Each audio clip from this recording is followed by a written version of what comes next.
Barishal city college ক্যাম্পাসের জমি উদ্ধারে শিক্ষার্থীদের উচ্ছেদ অভিযান। বরিশাল থেকে লিখনের তথ্য ও ভিডিও চিত্রে থাকছে বিস্তারিত। বরিশাল সিটি কলেজ ক্যাম্পাসে জেলা প্রশাসক কর্তৃক লিজ নেওয়া জমি উদ্ধারে ভাঙচুর ও উচ্ছেদ অভিযান চালিয়েছে শিক্ষার্থীরা। এ সময় পিয়ন হেমায়েতকে মারধরের ঘটনা ঘটেছে। বৃহস্পতিবার 22 মে সকাল 10টায় বরিশাল সিটি কলেজ ক্যাম্পাসে এই ভাঙচুর ও উচ্ছেদ অভিযান চালানো হয়। এ বিষয়ে শিক্ষার্থীরা বলেন, বরিশাল সিটি কলেজের জমি এতদিন পিয়ন মোহাম্মদ হেমায়েত দখল করেছিল। সে ফ্যাসিস্ট আওয়ামী লীগের দোসর। আমরা আমাদের কলেজের জমি ফ্যাসিস্ট আওয়ামী লীগের দোসর হেমায়েতের থেকে উদ্ধারে এই উচ্ছেদ অভিযান চালিয়েছি। মোহাম্মদ হেমায়েতের ওপর হামলার বিষয়ে সাংবাদিকের প্রশ্নের জবাবে শিক্ষার্থীরা আরও বলেন, আমাদের ওপর আজ তার দলবল নিয়ে হামলা করায় আমরাও পাল্টা হামলা করেছি। আমাদের কলেজের জমি আমরা এই দখলদার হেমায়েতের থেকে উদ্ধার করেছি। অনেক বছর এই জায়গাটা দখল করতে, এই জমিটা আসলে কারণ এটা ব্রিটিশ সরকারের, এইটা কয়েকদিন বছর পর লিজ হয়, এইটা আসলে নির্দিষ্ট কারণ না, কিন্তু এটা সরকার আমাদের কলেজের জন্য এটা বৈধ করছে, কিন্তু তাকে সুযোগ দেওয়া হয়েছে, তাকে একমাস যখন বলা হয়েছে এটা ছাড়ার জন্য, এখানে আমাদের ক্যাম্পাসের হোস্টেল করার জন্য সময় দেওয়া হয়েছে, কিন্তু সে এখান থেকে সরে না।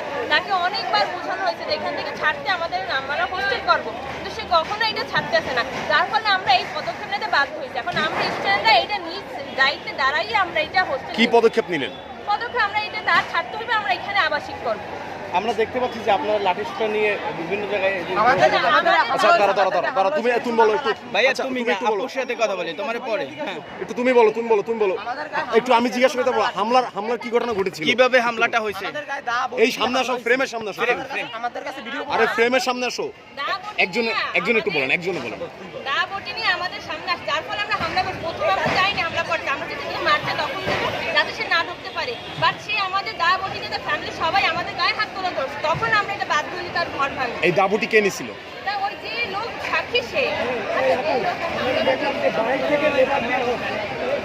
হ্যাঁ সে অনেক পরিকল্পনা আগে থেকে, যে আমরা আগে থেকে প্রশাসনের হস্তক্ষেপ ছাড়া বাইরে থেকে লেবার নিয়ে আপনার ঘরটাকে ভাঙচুর করছেন, বিষয়টা কিভাবে?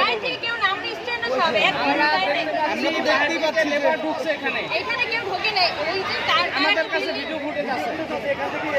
সেই লেবার তো অনেক দিন কাজ করতেছে। না আপনাদের স্টুডেন্টরা বাইরে থেকে নিয়ে ভিতরে আমাদের এখানে সব সমন্বয়ক কেউ সব আমাদের কলেজের বাইরে কেউ ঢোকে না। আচ্ছা আপনারা তাহলে গেটটা আটকে রাখছেন কিসের জন্য? আমাদের ঢুকতে হচ্ছে না কেন? আমরা যখন এটা দায়িত্ব নিয়েছি, আমরা এটা দখল করবো। মিডিয়া কর্মীরা যাবেন না মধ্যে? আমরা মিডিয়া কর্মী ভিতরে ঢুকতে পারতেছি না, আমরা কিভাবে বুঝবো যে আপনারা একটা লিগ্যাল ওয়েতে কাজটা সম্পন্ন করছেন? আপনারা তো প্রশাসনের সহযোগিতা নিতে পারতেন। একটু দাঁড়াও। আপনি শুনেন, আপনারা তো প্রশাসনের সহযোগিতা নিতে পারতেন। ডিসি কে ফোন দাও। আপনারা কি ফোন দিবেন প্রশাসনে কাউরে? ডিসি কে ফোন দাও। না ফোন দাও, তোমরা জানাও। জানাননি কেন? মিডিয়াতে জানাননি কেন আপনারা? বলেন। আরে ভাই